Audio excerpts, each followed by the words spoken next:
Salut à tous, ça faisait très longtemps que j'avais pas publié de vidéo, il était temps de revenir. Et il y a quelques temps, en commentaire, quelqu'un m'a demandé si j'avais fait une vidéo sur les écrans TFT avec MicroPython. Alors non, j'ai pas fait de vidéo sur les écrans TFT et c'est pas ce que je vais faire aujourd'hui non plus. Je vais faire presque ça, je vais faire une vidéo sur les écrans OLED avec MicroPython parce que c'est de mon point de vue ce qu'il y a de plus facile à utiliser en fait. Comme les écrans qu'on voit ici, là, les SSD 1306. Qui existent sous différentes tailles et qu'on trouve facilement partout chez les grossistes, chez eBay, AliExpress, etc. pour vraiment pas cher. Et vu que c'est ce qu'il y a de plus facile de mon point de vue à utiliser, c'est ce que je vais vous montrer aujourd'hui. Je vais vous montrer comment brancher l'écran, comment afficher 2-3 petites choses, des pixels, des carrés, des rectangles, etc. Afficher du texte, parce que souvent le texte c'est ce qu'on va utiliser en fait pour afficher des petites données qui proviennent de capteurs, etc. Donc c'est quelque chose qu'on fait très souvent. Et puis aussi des images, voire des animations comme ici. En prenant n'importe quelle image qu'on trouve n'importe où, je vais vous montrer comment convertir cette image pour la rendre compatible avec l'affichage sur ce genre d'écran. Donc voilà, c'est parti. Et la première chose qu'on va avoir à faire pour utiliser ces écrans-là, c'est d'aller télécharger sur la page GitHub du projet MicroPython la bibliothèque SSD 1306. Je vais vous la mettre en lien pour que vous puissiez y accéder. C'est juste une petite bibliothèque qui permet de communiquer avec l'écran avec deux protocoles. Le protocole I2C qu'on va utiliser aujourd'hui et le protocole SPI qu'on n'utilisera pas aujourd'hui. Certains écrans fonctionnent en SPI, donc la bibliothèque gère les deux. Une fois que vous avez récupéré ce fichier, il faut l'envoyer sur la carte avec la commande comme d'habitude AMPI qui permet d'aller pousser un fichier sur la carte. J'en ai parlé dans ma vidéo d'introduction à MicroPython. Et ensuite on va utiliser AirShell, la commande AirShell sur le port dev TTI USB quand on est sous Linux. Ensuite la commande REPL pour avoir l'interpréteur interactif. Et là on va pouvoir commencer à s'amuser un petit peu. On va avoir besoin de machine.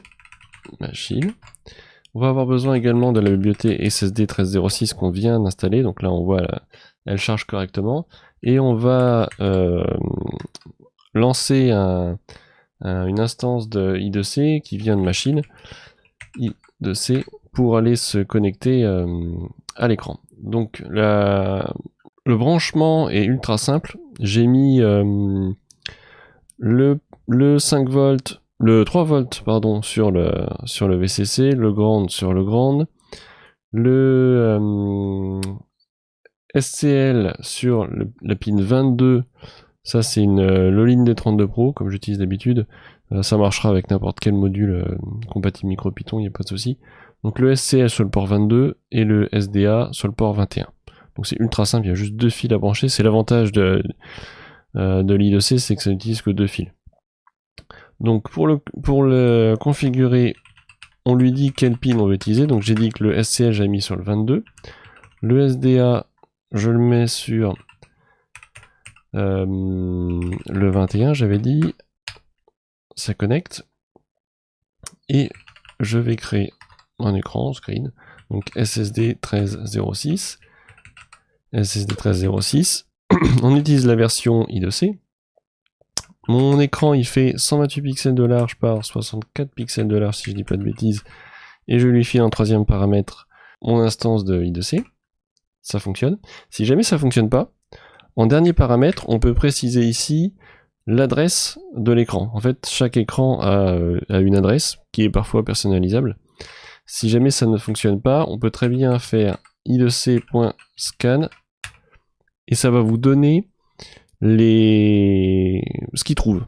Sur l'I2C, il n'y a pas que des écrans. I2C gère un tas de trucs différents.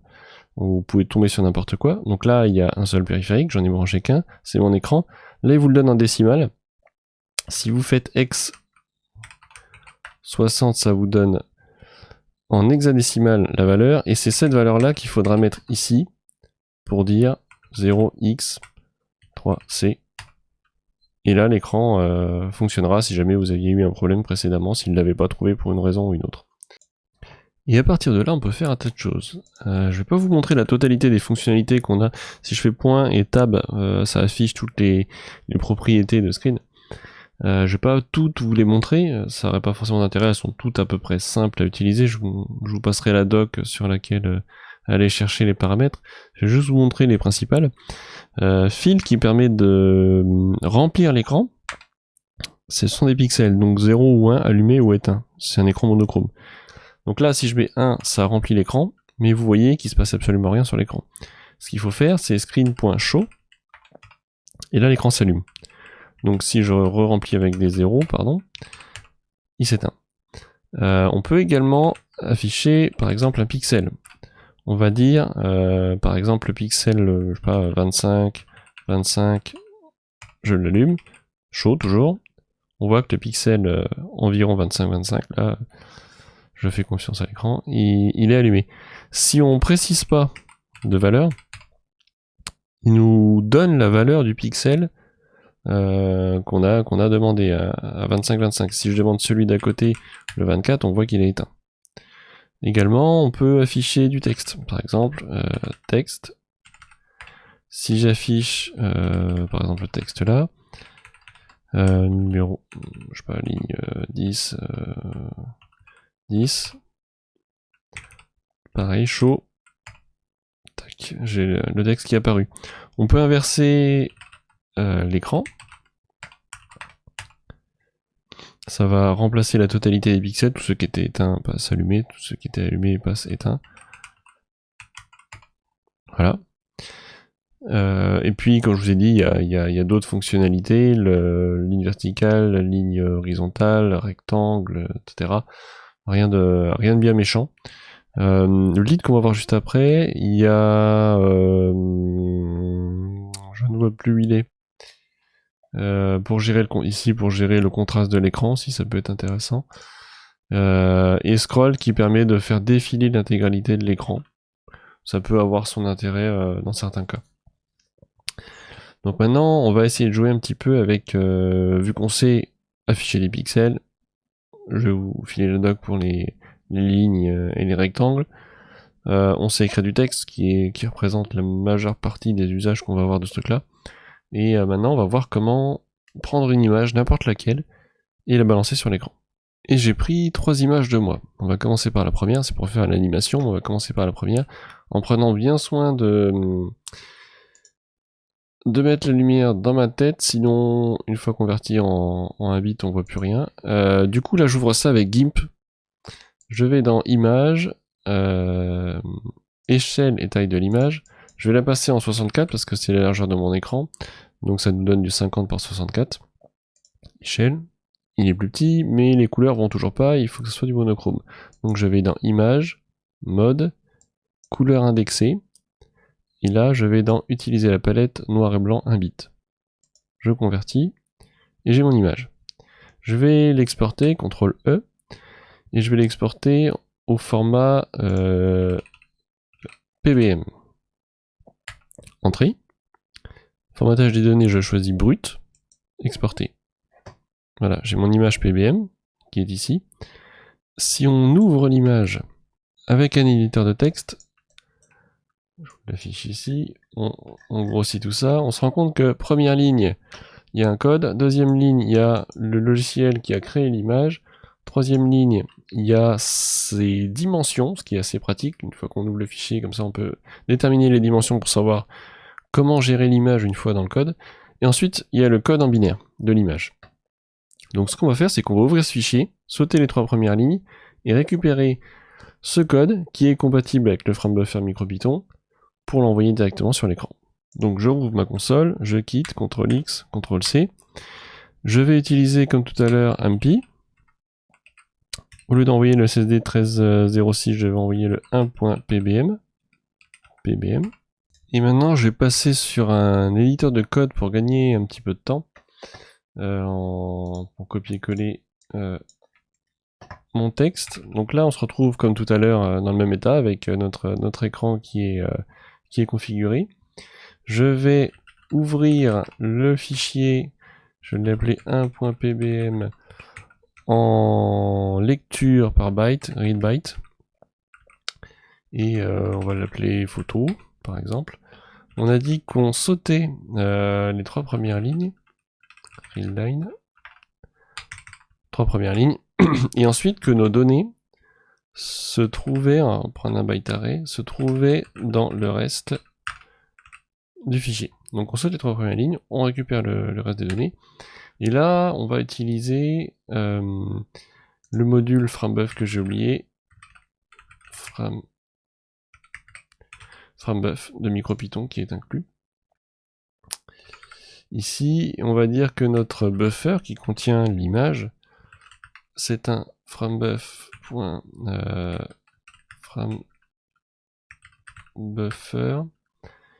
qui contient nos données. Alors, si on rouvre le fichier pour savoir sa taille, on avait dit qu'il faisait 50 par 64. Donc il fait 50 par 64. Et il faut lui donner le format dans lequel il est. Donc le format c'est mono HLSB. Voilà, c'est le format à l'intérieur du FramBuffer pour les images monochromes. Donc là on a un buffer complet avec notre truc. On va faire screen.blit qui prend en paramètre notre buffer et l'endroit auquel on veut qu'il soit copié. Donc premier. Et même chose que dans ma précédente vidéo sur la transparence, on peut très bien gérer la transparence avec le 4e paramètre qui s'appelle key. Il permet de, si jamais on a une image avec donc des pixels vides et qu'on veut les superposer sans que la deuxième écrase la première là où il y a en fait rien, on peut utiliser key 0 pour dire que les 0 on les copie pas, ce qui fait que ça va pas aller effacer celle qui est en dessous. Donc là, screen.blit, comme tout à l'heure, on va faire aussi screen.show, on enregistre le fichier, avec un pi, on l'envoie le main.py dessus, et si j'ai rien oublié, quand j'appuie sur, ici j'ai un bouton, on va le voir, un bouton reset, je redémarre, le main doit se lancer, la photo est affichée. Comme on voit, elle est un petit peu chelou, c'est parce qu'en fait, il va interpréter, les données sont à l'envers. Donc si on le met comme tout à l'heure, invert 1, qu'on renvoie, tac, c'est fait, je recharge, cette fois-ci les données sont dans le bon sens. Et maintenant on peut aller un petit peu plus loin et s'amuser avec les 3 photos qui restent pour faire une animation. Donc ce qu'on va faire, c'est que la photo qu'on avait là, on va la supprimer, on va la rouvrir avec GIMP comme tout à l'heure, on va faire la même démarche, c'est-à-dire d'ajuster la taille pour qu'elle rentre dans la bonne case, de mettre le mode en couleur indexée, c'est parti, mais on va aussi faire couleur, inversion de valeur, pour déjà inverser l'image dès le départ. Donc on exporte, 1.pbm, brut, et voilà, et je vais faire pareil pour les 2 autres. Voilà, j'ai mes 3 images, du coup, je renvoie la première, la deuxième, la troisième, et mon texte, je vais le modifier. Je vais dire que j'ai mes images, pardon, un tableau d'images, et que pour n in range de 1 à, pareil, embêtant, de 1 à 4, donc il s'arrête à celui d'avant le deuxième paramètre. Donc de 1 à 3, on commence à 1, il fait 1, 2, 3. Parce que j'ai 3 images, donc 1, 2, 3. On va dire que pour chaque image, %s, %n, donc là, de 1 à 3, il va ouvrir 1.pbm, 2.pbm, 3.pbm. Donc il récupère mes images. Je vais ajouter à image.append mon buffer. J'ai plus besoin d'inverser. Et je vais dire que tout le temps, on va décaler ça, tac, d'un cran. Pour chaque image, chaque photo, je vais récupérer mon image, donc i dans image, je vais blitter i, je l'affiche, et je vais attendre. Alors pour attendre, je vais importer le module MicroTime. MicroTime, je vais peut-être un petit peu vite. uTime. Hop, je fais uTime.sleep sleepms et on va dire qu'on attend, je sais pas, 50 millisecondes. 50 millisecondes. Et là, je renvoie le fichier main.py. J'espère qu'on voit bien l'écran. Voilà. Il est renvoyé, je lance. Alors, il y a un petit truc qui apparaît ici, c'est peut-être une de mes photos. Ah oui, c'est une de mes photos qui est comme ça. Je n'y peux rien, il n'y a pas de bug. Voilà, c'est peut-être un chouïa rapide. Par exemple, si on augmente la durée, je recharge. C'est envoyé. Donc voilà, je vous ai montré comment brancher l'écran, comment utiliser les fonctions assez, les primitives, on va dire, pixels, remplir l'écran, etc. Puis après, on s'est amusé à afficher une image, puis carrément une animation. Et on voit d'ailleurs que l'animation peut aller très vite. Là, j'ai affiché 50, mais probablement qu'on peut aller un petit peu en dessous. On va pas trop jouer non plus, mais au bout d'un moment, ça va certainement mal se passer. Mais bon, même là, ça trace, ça va très très bien. C'est parce que, alors I2C, c'est I2C, prononcé comme vous voulez, c'est très très lent. SPI va beaucoup plus vite, et puis le parallèle encore plus.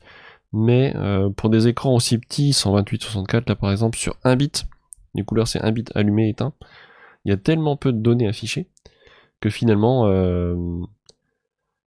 ça va ultra vite. On peut avoir un taux de rafraîchissement ultra élevé avec ces écrans là et faire des trucs assez cool. Donc c'est tout pour aujourd'hui. Si vous avez apprécié, dites-le moi en commentaire, et puis si vous avez des remarques ou des demandes sur d'autres futures vidéos, n'hésitez pas à vous exprimer.